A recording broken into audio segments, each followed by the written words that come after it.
Welcome to the GS1 US webinar entitled Best Practices and Guidelines for Efficiently Exchanging Product Images and Data Attributes for Omni-Channel Success. My name is Brandon and I'll be your operator for today. At this time, all participants are in a listen-only mode. Later, we will conduct a question and answer session. Please note that this conference is being recorded, and I will now turn it over to Michelle Covey. You may begin. Thank you, Brandon. Good afternoon, and thank you for joining today's webinar about best practices and guidelines for efficiently exchanging product images and data attributes for omni-channel success. I'm Michelle Covey, Director of Industry Engagement here at GS1 US, and I will be the host for today's session. Before we get started, I do want to cover a couple of items with you guys. This is an operator-assisted call, so everyone will have their phones on mute during the presentation. We will open up the phone lines for a question and answer session at the end. And during the presentation, if you have any questions that you think of, you're more than welcome to type them into the Q&A panel, and we'll address them at that Q&A session. Also, if you want to see the PowerPoint in full screen, in the upper right-hand corner of the PowerPoint, there are two arrows. If you could click on those, that will expand that into a full screen mode for you.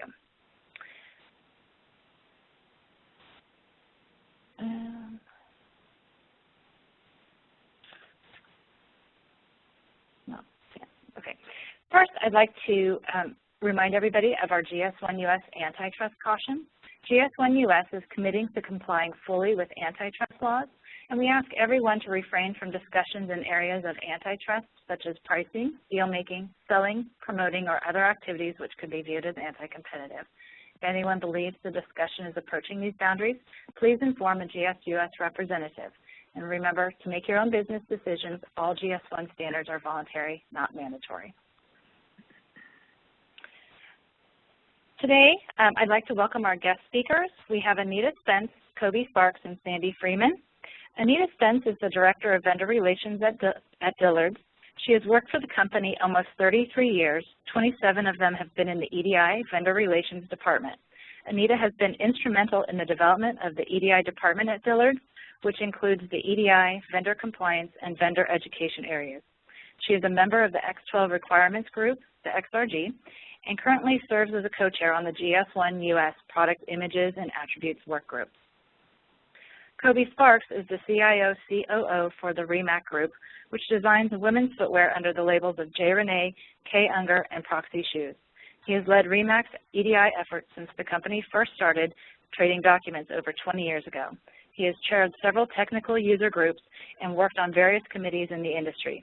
Mr. Sparks currently serves as the co-chair on the GS1 US Product Images and Attributes Work Group, which published both the Best Practice Guideline for Product Image Exchange between Trading Partners and the Voluntary Guidelines for Exchanging Extended Attributes for E-commerce. Sandy Freeman is the Manager of EDI Services for Brown Shoe. She has worked for the company for over 22 years and has been leading the EDI efforts for over 18 years. Sandy manages the EDI needs for both the wholesale and retail side of Brown Shoe, which gives her a unique perspective on the benefits of EDI and the value it brings to the footwear industry. She has worked on various industry committees throughout the years, including the GS1 US Product Images and Attributes Work Group. I'd like to welcome our three speakers today, and thank you very much for participating in this session. So in today's session, we'd like to discuss why rich content is important, not only for the retailer and the consumer, but for the brand owner as well. We'll talk about the challenges that the industry has faced with the explosion of omni-channel retailing and what GS1 US has done to help solve some of the business needs. And we'll hear how a couple of brand owners have been successful in preparing to meet the requirements of their trading partners who are asking for all the extra attributes and image data. And at the end, we will end the session to allow 10 to 15 minutes for questions and answers. And at this time, I am going to turn over the presentation to Anita. Thank you, Michelle, and thanks everyone for joining today. Probably, as some of you may know, this is kind of important to me since we have been kind of in the midst of this for several years here at Dillard's, and seeing it come to fruition is kind of exciting, not only from a personal standpoint of, just making sure the standards were good for everyone, but also from a business perspective, seeing the benefits of what this data can help us do here. you know, it's all about the customer. And we've all been told that they're smarter and they're needing more information, and there's so many different ways to get the information now when you're online shopping or you're in the store and you can compare pricing and all of that. So customer information has become more and more important. We're also, you know, loading more images and data to all of our websites.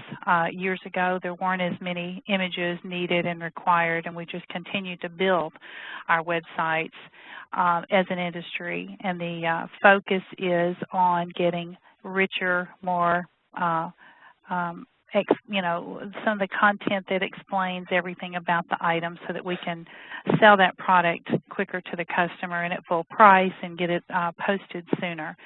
So really, by images and having to go get images from our vendors, or even if we're having to take images ourselves, but especially the vendor images that we get, there are certain things that we can't tell about that image. You know, we can get the image from your site, but we don't know what the features and benefits.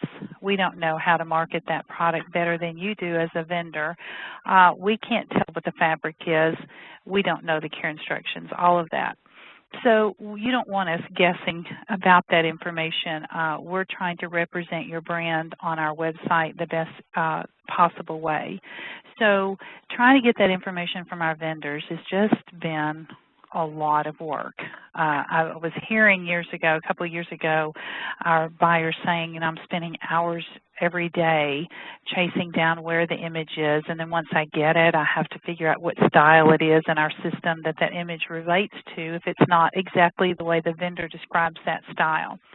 So there's a lot of manual work that our buyers and clericals are having to do to match the image to the style, and then go back to the vendor and say, okay, now that I have your image, now I need all this information before I can post it to the website. I can't put it on my website without features and benefits that if I expect it to sell.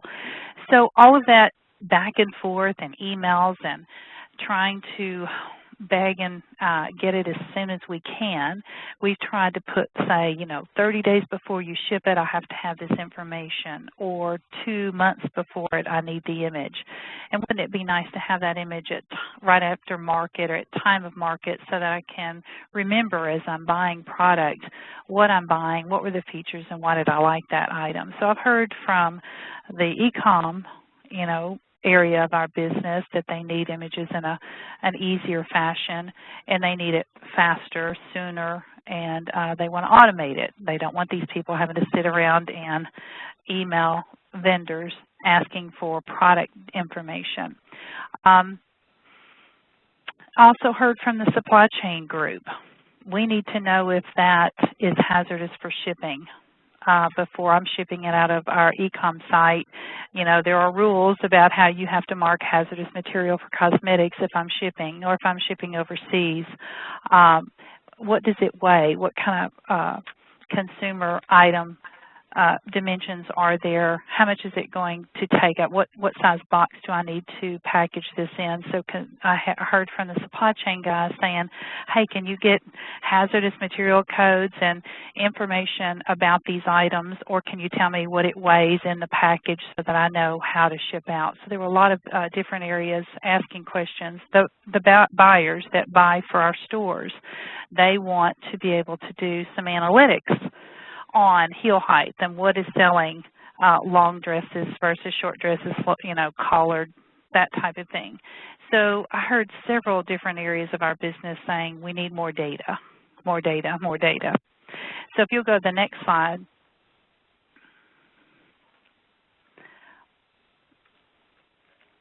You know, this is what we have to present. We have to know all of this, and we all have our different ways of presenting information on the website. You know, we may bullet everything, we may put paragraphs, we may put embellishments on it, but the more information and the better information on how we display it to the consumer is our primary goal.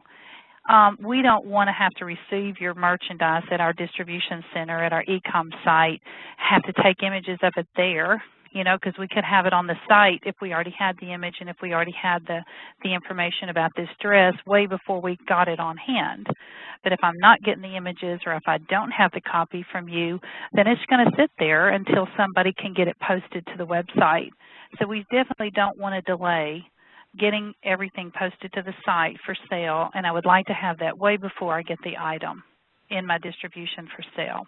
Can't post it until I have the information, can't sell it until it's posted. So it's kind of a, supply chain, speed to market initiative that we feel is very important in a good area that we could cut out some time on speed to market.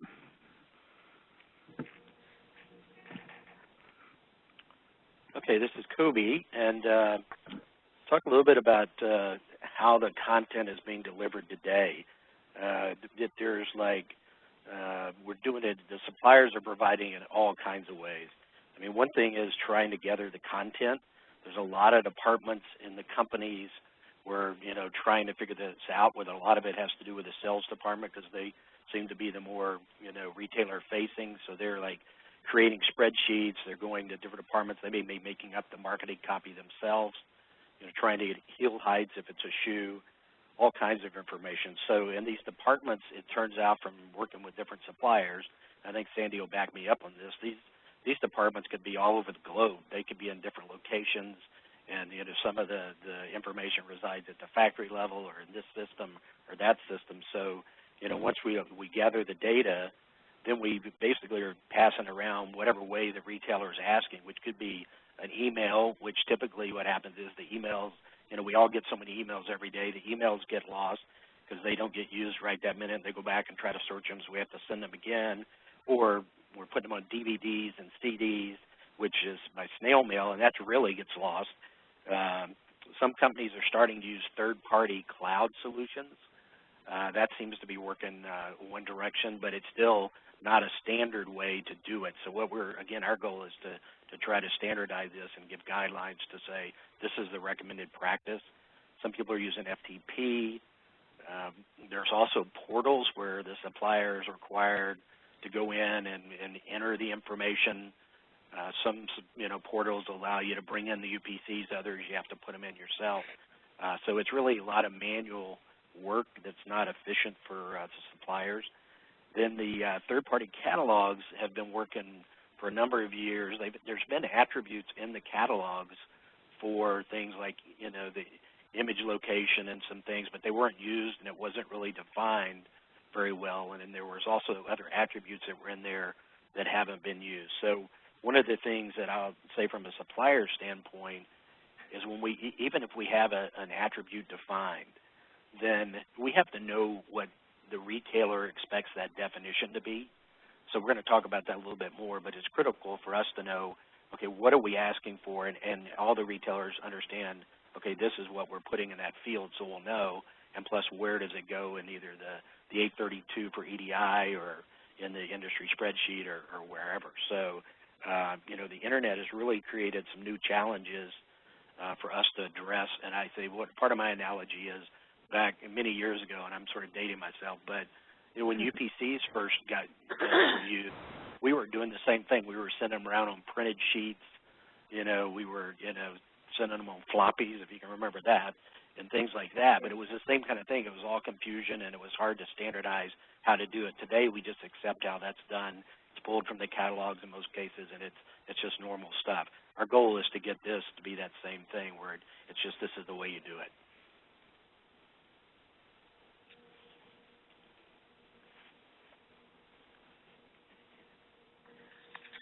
Sorry. Hi, this is Sandy. That's me. I was intrigued with what Kobe was saying. I apologize. So to kind of jump onto what Kobe was saying, so what's the big deal? Like, why do we care so much, at least from a supplier perspective? I know from the research that we have done in the past year and a half here around images and the additional data attributes, we have found, as I've talked to all the different brands, and I don't know how many we have, 10, 15, 20, I've kind of lost track. Every brand and every division does it differently here. And so we have some brands that have centralized it, and other brands we have, 3 or 4 sales reps doing the things by the customer. So it's incredibly inefficient with people's time, and obviously the money that gets associated with that. It can be costly. It certainly makes everything slow to market because based on how we're getting things sent over to the retailers, They not only have to take in the spreadsheets and get the images from the drop boxes or however they're getting it, they got to marry all that data together, and then they typically give it to their market teams who fluff it and make it sound prettier. So it just takes longer. The other piece is like the samples. I think back in the day, we sent samples to everybody. Samples have gotten incredibly expensive, so we just don't send samples anymore, and plus it just takes so much time on top of it. And as well as like the incomplete and accurate data, and obviously from a vendor perspective, quality issues in brand integrity. We want to make sure that you have quality pictures and images of our product that's going to be presented to your site, as opposed to what you might be taking or how it might be getting delivered to you. And so by us going through this process and using and following the recommended guidelines to standardize our images and gather at least the phase one of the attributes, which were the most popular, and we'll talk about those in a little bit, we kind of start getting more consistent data across all of our brands to our retailers.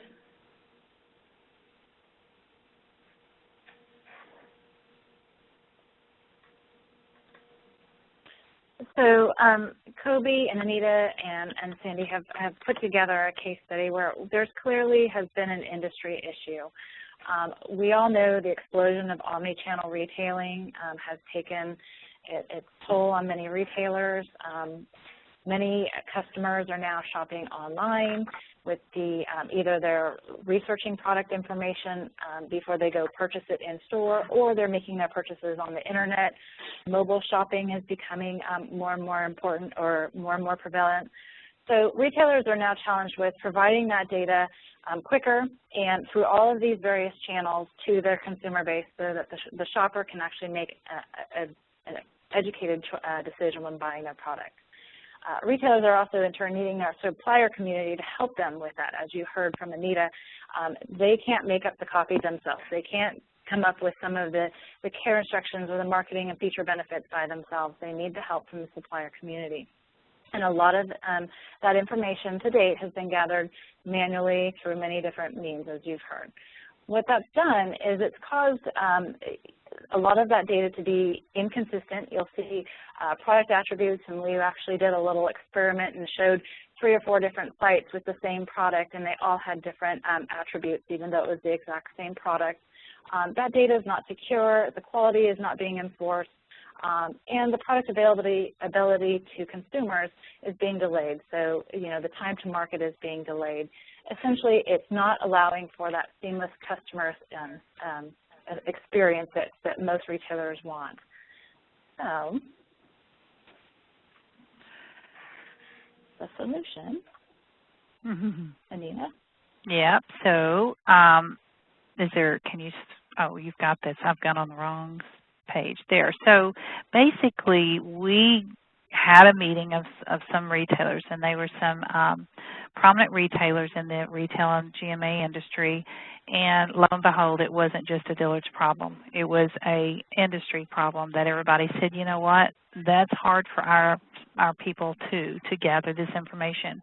So as I'm doing presentations and I'm talking to our vendors, I'm really asking them, do you know how you are getting this data to your trading partners? Do you have a clue who's doing that work and how much time is being spent on it? Because I think you will find that it is inefficient. You may not know it because we've always done this for years and years since the e-commerce exploded. We had to get the data as quickly as we could. We just started building these, relationships with our vendors and saying, hey, can you give me all the we don't have a consistent roadmap for getting this information efficiently. So we kind of got together and said, you know what, it can't be something that Dillard's goes out and says, here's how you need to do it, vendors. Here's a good way that we can streamline it. It needed to be broader. It had to be an industry initiative. It had to involve many other retailers saying the same thing to our vendors, the vendors realizing that, yes, this is needed and this can help me in the long run if I organize my data and I can provide it efficiently to all of my retailers.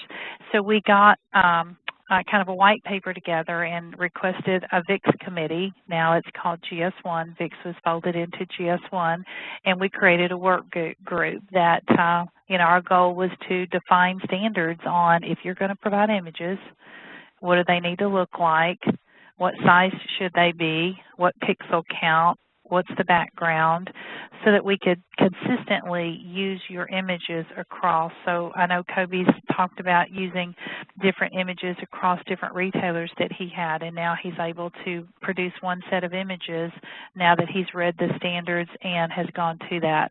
So we are trying to continue that work into attributes. If we're going to call it heel height, how do you measure that heel so that everybody understands how to measure the heel height and that people are not confused about what I ask for when I say heel height, or dress length. We had to go back to the drawing board because there was no real item measurement for a dress.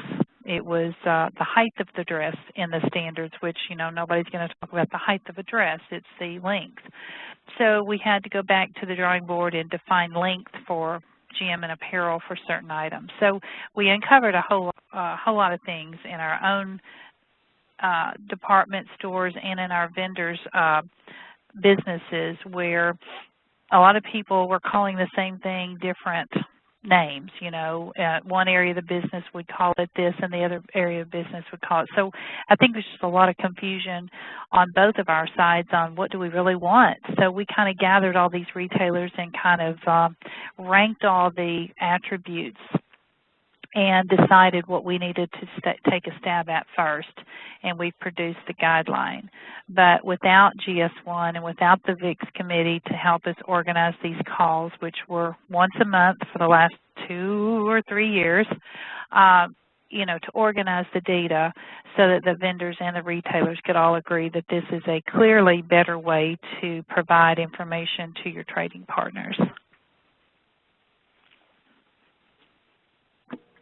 Yeah, one of the things we did, we tried, to do this informally, and it didn't work till VIX got involved in GS1. And it is the goals. One thing that GS1 was really good about was sort of saying, okay, what's the roadmap here? How are we going to do this? What are the goals? What does success look like at the end? And then, especially from Anita's perspective, it's like, hey, there will be an end. To this thing, so we could, although it hasn't ended yet, but it's like it's really important to set goals and to have a roadmap and stay on point. So that was really a good function of GS1 and VIX at the time. And there was also a board at VIX that oversaw the project to make sure, it was still relevant. And the same thing with the executive level committee at GS1.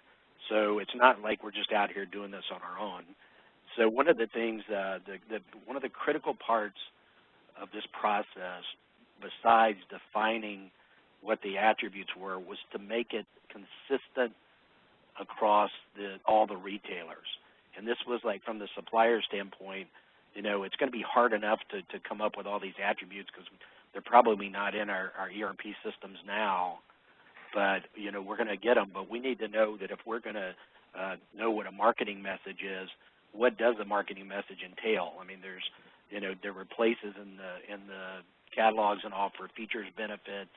There's a place for actual long marketing message, short marketing message, that type of thing. And so one of the things the committee did is say, okay, this is how we're going to address that, and this is where the marketing copy goes. As far as images going, you have to know, again, the pixel size, and we'll talk about that in a minute, what some of those specifics were, but it was even things like how do you name an image so that, if you have a supplier providing a photo and then there's a third party that's taken the photography and they send it, that the images don't, have the same name, there's some way to know which one is the one that's supposed to be the latest version, that type of thing. The other thing, it's like we talked about, is trying to get products online sooner. Also trying to, this customer experience, again, that's what it's all about, providing the best customer experience with the most accurate information possible is the goal. So, we went through the whole process, and the work group, at this point, we did finish the guideline for images, and then we finished the phase 1 guide of attributes, and then knowing that we put some together for phase 2, and that's where we're at now. So to try to say, okay, these attributes we missed, or based on how we designed the guide, are there suggestions once people try to really implement it, that could actually make it better for the next phase. The other part of that is the thing that GS1's good at is, they have pilots along the way to test things. So the whole goal process includes a lot of different moving parts, but when you get to the end, it's a pretty thorough thing. This is Sandy. I'm going to jump in. Brown, along with the other companies on the line, we have been members with GS1 and VIX and whatnot over the years. And the one thing we always can count on them for is taking an issue like we're discussing here and helping us get an industry-wide standardized solution so that we can kind of do the apples to apples when talking about this and trying to solve the problem, as opposed to going off and handling in very proprietary ways, which is highly inefficient and almost impossible to manage. So I know that's why Brown was quick to kind of jump on with the rest of this group here, was because we're very eager to get in line with the standardization of the images and the attributes so that we can worry about more important things like getting you guys the product and getting them on the shelf and getting the consumer to purchase them. Great, thanks, guys. So as Anita, Kobe, Sandy has mentioned, originally it started through VIX, but we continue to support the efforts through the GS1 U.S. Apparel and General Merchandise Initiative. We've got the work groups, and they're very active within the apparel footwear. We've also have a group focused on sporting goods and hard lines. The guidelines that they mentioned, and we'll have links to these references at the end of this PowerPoint, and the PowerPoint and the recorded webinar will be available to everybody. But the guidelines for the image exchange, those were originally published in August of 2012 and have been out there and going through the adoption phase, and as well the extended attributes for e-commerce. Those were published and out there for adoption in 2013. And what we're seeing now, and GS1 is helping support those retailers and suppliers in just helping get through these guidelines, explain them, do education on them in more detail if needed, helping the retailers understand how they can implement these in their system, also educating the brands, the suppliers on the importance of them, similar through these webinars, some one-on-one engagement. We've also worked with a lot of the technology providers out there that help support these companies to make sure that they understand the guidelines, understand why it's important for the community to adopt these. And then if some companies are not using technology, of course, we don't want to do all those extra spreadsheets and stuff, but we do have a standardized spreadsheet we offer if companies don't have the technology to support it. So I think we're coming a long way and seeing some adoption going on with some of this. And it continues to go on, as Anita mentioned. So we're going to move in. I'm going to have Kobe talk about a little bit more detail about some of the guidelines were created. Yeah, here's an example, and when you first look at this slide, it might look a little challenging, like, not only what is some of this information, but like there sure seems like a lot of it. But one of the keys is that not all of these fields are required, but that we had to come up with guidance. There was some guidance and some standards before that GS1 had related to print ads and print type images, but those would be large TIFF images that aren't supported on the web and are way too large. They work great for print, but not for the web. So we had to go through and we did a lot of research to say, okay, that the file type needs to be a JPEG because it's a compressed format. We did a lot of research on the height and the width and looked at the various pixels that people wanted, because from a supplier standpoint, we were getting anything from, I want this to be 1900 by 1900 versus, we'll take 800 by 800. So, trying to come up with all these different specifications. And if you think about it, you say, well, you just resize it, so it's not a big deal. But it is, because you're managing for, you know, each item. You've got multiple facings. So we came up with 2400 by 2400, which is large enough that it can be scaled down by the retailer and large enough to have zooms and that type of thing. You know, we picked the background being white, which seemed to be a common thing, and it, you know, you could easily crop out the image and put another color if you wanted. We you know, defined, you know, how do you lay it out? What are the different facings, like the front, the top, the side? How do you do that, and how do you record that in the in your specifications? So, you know, once we decided, you know, how this is going to work, we actually have seen, and I think Sandy, you'll probably, and Anita, I guess, both back me up, that you know, this has been pretty well adopted. I mean, we're not having to make all these different size images like we did. So this part has really been pretty powerful, at least for us. I would agree. And a couple of our vendors have asked us about the standardization of the image, and they have moved, you know, to it without a lot of trouble. They were like, okay, so we just have to change the, you know, so they realized that it wasn't a big deal to go to a 2400 by 2400, 300 pixel. It was just a change from the way they were taking their images to a different way. And it satisfied all of their retailers' needs, and not having to take, and I don't know, Kobe, how many pictures were you taking, and now what are you down to per style? Yeah, so I mean, the example I use is that if you have 7 different facings, you know, top, bottom, primary, you know, that type of thing for a shoe in one color, say you have 10 trading partners asking for 10 different ways, well, that's like 70 images per one style of color that I've got to name and keep up with and track. By doing it, you know, this way, I only have 7 images that I have to keep up with, and I can use them in a lot of different places real easy internally, and as well as providing to the retailers. But if you figure, if you go to market, I don't say, you know, we're a fashion company, so we come up with 4 lines a year. You know, we may take, you know, 50 styles with multiple colors under there. So if you're talking thousands of images at this, you know, having to do 7, you know, or, you know, 70 different per color. But now it's down to 7, and it's definitely manageable. And we've actually had the process streamlined from the factory all the way through, you know, all the way to the FTP site where the retailer pulls the images. So the ROI was huge. Another thing I just to mention is that people may not think about it. It's a little bit technical, but we even looked really at a JPEG can be compressed at various levels. We went through and looked and said, okay, the optimum compression that you can compress it the most you can without losing any quality of the actual picture on the screen was like 10 was the measurement, but it drastically reduced the size of the image as far as the number of bytes having to be stored and transmitted. So this process of the guide took us several years to get this flowing and really get all the information and get the format of how the document was going to look and all. So a lot of work into it, but this is actually paying off.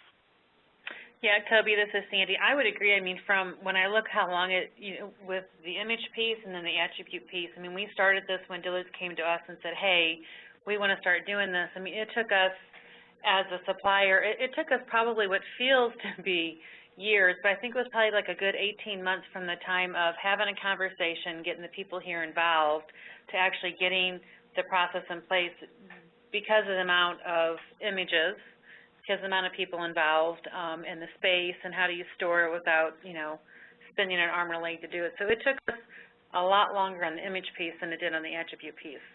But I'm with you, it's totally paid off.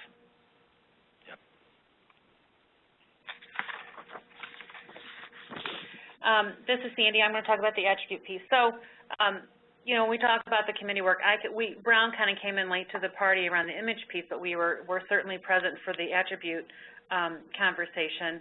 And this is just a snippet. There's in the guideline, there are 2 pages. It's a back-to-back, I believe, that talks about the different attributes by each of the categories. You have apparel, footwear, jewelry, et cetera. So, for example, for footwear, there were 37 attributes that were identified, And as part of the committee work, the committee went out and they surveyed X number of retailers, and I don't remember the number, and they said, okay, of all of these attributes, I don't know if there was 200, however, which ones do you need in each of these categories? And the retailers came back and said, well, we'd like all of these. And then the committee looked through and said, okay, but anything that had 70% of a selection, we're going to go ahead and put that out here, for example. And so for footwear, that kind of shook out to 37 different attributes. And this two-page document of the whole huge document, this was my Bible here at Brown when we were going through speaking with my developers and my material master team and my product lifecycle team of these are the things we need to be able to provide. What do we have? What don't we have? And then, Michelle, leading to the next page, what do they mean? So for each of the attributes that you have ticked off in the columns, there is a page here that gives you an example of what does it mean. And so, for example, for brand name, it went through a general definition and said, the name used for, excuse me, a trade item that is recognized within the trade and by the consumer. And you can read the rest. You don't need me to read it to you. But we used, as we went through and said, okay, we have to do, bootleg circumference, for example. What does that mean? So we'd flip over to the page of where it was at, and it had all this information. And in some cases, the business examples, when we talked about team name, or I think there was even one called like brand division or something along that line, they're like, well, what does that mean, like team name? What does that mean? Is that something like a subcategory, like a David Bromstat for our naturalizer group? And when we went to that, I said, it's like for an NHL team or NFL team or a college team. We're like, we don't have to worry about that. So we use this a lot when we got to some of the nitty-gritty different categories, and it was very, very helpful. Yeah, one of the key things that we heard from the suppliers in the early part was we need plenty of examples. We need plenty of, clear definitions. We put in, also known as, so if it was, somebody might have thought, well, where is this attribute? You can look and say, okay, well, no, that's actually, like features and benefits. That's actually now under features, benefits, and marketing message. So, having as much detail as possible on examples was one of our goals. And again, I guess when we do the next revision, we've gotten suggestions to even make it better.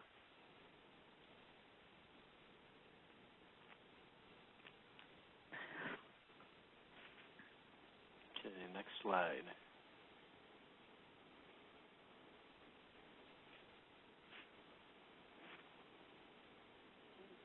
Kobe, I think you already kind of touched on this a little bit with your with your image success story. I don't know if you want to highlight it again. Yes. Okay, just one second. Let me get that to see what it was. Okay, yeah. One of the things, I guess, from our standpoint was we've been working, like I say, informally with Dillard's and Sandy and the catalogs and all for years to try to work on images. And then we could see that once we got into the point of the internet, we could see we're creating all these spreadsheets, and they're all different, and typically what would happen is you get down to the season, you create the product, you go to market, and then the orders start coming in or something, or the retailer needs items set up. Well, what happens is that everybody was scrambling at the last minute to try to get this information together. There may be, going, okay, where's the product system where the heel height measurement is? What's the marketing copy? What are the colors? What's the material type? All these things. So everybody was running around. It's sort of like the earlier slide where it's sort of like chaos and all. So what we did was once we got through the images and reducing them down and coming up with a workflow there, then this season we've gone through and identified in our systems where the information is going to reside. We've had to add, elements for attributes we didn't have, and we've documented, okay, this department does this at this stage, and then we have, we had calls with, Dillard's and Nordstrom and different retailers to say, hey, what's the ideal timing? Because one of the things that's tricky about all this is not everything is probably going to be ready day one. Maybe UPCs will be ready, but the other stuff won't. So we've actually gone through and had have a good workflow, and actually this season we're implementing that. It looks pretty good. The other thing we adopted was the use of the GS1 spreadsheet that was out of the Phase 1 attribute guide, and we actually automated our systems where it was real easy for the marketing and sales department to say, okay, I need these items, and it would create the spreadsheet with all the attributes and verify that the image was out on the FTP site, that type of thing. And we got a pretty good adoption of that, where people abandoned some of their spreadsheets, or at least they didn't abandon theirs, but they accepted ours. So we streamlined a lot of that. So we've come a long way, and our next big thing would be to, we've been working, testing, getting the attributes out on the UPC catalogs and pointers to where the images are. So we look to complete that here before too long, but we've already saved a lot of time, and as we get the process in place, the efficiencies there's a huge ROI. And from a retailer working with someone like Sandy and Kobe, it's just been wonderful seeing how we can now, they can tell us where their images are, and we have written a system that will go and grab it with a web service call. All they have to provide is the style information, where the URL is located, what is the FTP site, what's the folder structure, and we automate going to get that and pull it in for that style color. So there's no human having to match that image to the style color. There's no human having to go out to these FTP sites to drag and drop them into folders here.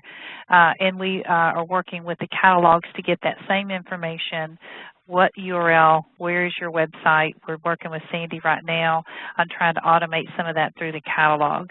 And to Kobe's point, we as a retailer don't expect every attribute that you saw on that page up where Sandy was talking to be available at the time you have the UPC available. It may be a while before you get your systems in place to be able to provide this additional information. Today we get style, color, size, basically, in UPC, NRF code and size code, and a description of the item. Well, we need a lot more of that. We need a lot more data. Why not get it at the time and at the same location that I'm pulling in my UPCs from you? Even if you have to add it later, the catalogs can send that to me and push me that data once you load it, even after I've pulled in the UPC. So there's mechanisms that we can get this information either through the spreadsheet, which Kobe talked about, or through the catalog, whichever you guys, can work as a vendor to provide. But the key is to host your image on an FTP site and let us come get it without us having to manually do that, or without you having to send us emails with links and all that stuff. So it's been really great working with them and seeing the benefits of automation, really. Yeah, because if the earlier slides where it talked about all the DVDs being mailed and emailed, that was a reality not that long ago between us and Dillard's and other people, and that's the buyers are not having to deal with that anymore. Our sales team can be just cranked out really quick. So there is a big benefit. It's really nice.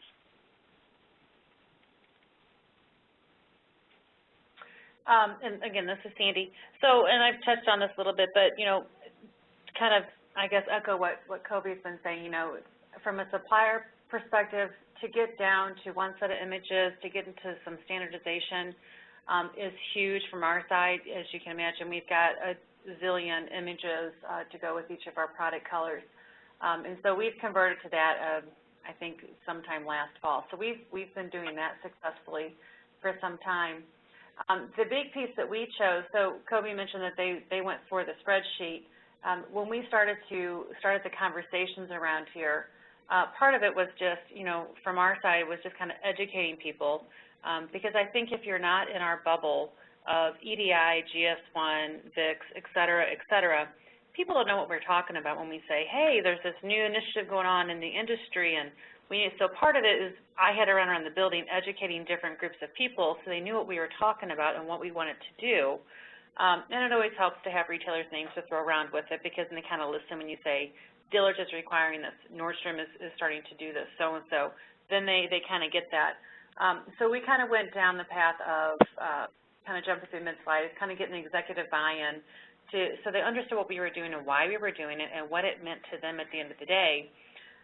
So for them, it meant no more spreadsheets in the long run. I mean, we're not at that point yet, but I, in my head, envision ideally in the next 12 to 18 months, the spreadsheets we get today will no longer happen. Kobe and I talk about this, that we kind of liken this to the whole UPC story that happened, 30 years ago, back in the 80s. So I see this kind of in the same pipeline.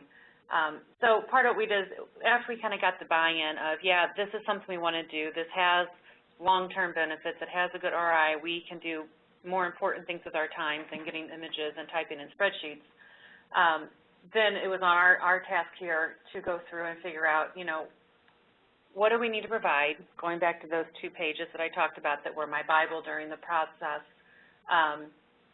going through and saying, okay, we already do this and tick those off. Then what's left of those items that are left, what do we already have in our system? And then we kind of set those aside. And then our biggest piece was to go through, I think of all the 37 attributes, I think we came down to 9 or 11 pieces of data that were not captured in our system anywhere. That it may have been on a spreadsheet overseas in our Far East office, it may have been in somebody's head for marketing message, those types of things. And so we had to do a lot of process change within our organization to say, okay, we need the Far East to start taking the boot circumference and the boot shaft measurements for us as soon as the first post-production samples have been approved. We need them to do that. I need my product teams here to give me the marketing message and the care instructions. And so we ended up taking these, I think of the 9 or 11, it's split across 3 different groups, 2 different overseas departments, and then 1 here internal in the St. Louis office. And so we kind of, went through all of that. It has certainly been a labor of love. We have started publishing a majority of the attributes into the UPC catalog. And then we have committed with Spring 15 product to have all 37 attributes out there, which is what our product teams are currently working on. We had the discussion about doing the spreadsheet first and then the catalog, and our IT management felt that our use would be better with the UPC catalog because it's really where we want to be in the long term. So it's been a big project here. It actually has been kind of fun because it's been going through all the different areas and trying to shore up some stuff. And I think I mentioned earlier, one of the things I learned as I went through all these different department meetings we have with all the different brands is nobody's really doing it the same way. I mean, everybody had their own way of getting our customers their spreadsheets, whether they had created their own standardized spreadsheet within their brand, and they said, you know what, if you want my information, here's my spreadsheet, take it or leave it. And other brands are like, no, we'll take so-and-so's and so-and-so's, and they were managing, 15 to 20 different spreadsheets along with image request, and you can imagine. And for those, the information still lies. For example, with the marketing message, they still had to go to the same person to get the information for marketing message. So think about 20 different customers in their spreadsheets wanting marketing message, and depending how they did it, they may have 30 different people coming to them saying, I need this, and so our marketing people were getting tagged pretty good too for some of this information. So I'm excited because I love being standardized and being able to be consistent through all of our brands and as a company. So hopefully we'll have this all going very, very soon. We're really close. Which I think means that you're going to win the wager between us. We're going to have that wager. I think I'm losing half that. So you're going to have to owe me something to drink. I think so. I think one thing that I've got to say as I was listening to Sandy talk about that, you can't over-express how this team of all these different suppliers, retailers, GS1, third-party, people and everything, this has been one of the greatest teams to work on all these years. And it's been at least a 3-year process to get this far. But this team of people have really worked hard and, just gone along and said, okay, what is the best way to do it? So I think you just can't, I can't thank everybody enough for that because it's been really good. I agree. Kobe. So I want to make sure we have enough time to answer a couple of questions. I do have up here a slide with some GS1 resources. Several of you during the presentation have been asking if this will be available. We will be sending out both the recorded version and the hard copy of this PowerPoint, so you will get a copy of this. There are some links in here to the guidelines. There is also a case study that we did. And then if you want to learn more about the work group or just contact us with any questions that we may not get to, you could email us at our information here, or Michelle, you could just, my contact information will be in here as well. So you could contact me directly and I could send out the questions if you think of something after this. But at this point, we do want to make sure if there's any questions out there, we open up the phone lines for questions and see if you guys have anything for either GS1 US or for some of our speakers here today in regards to what we've presented.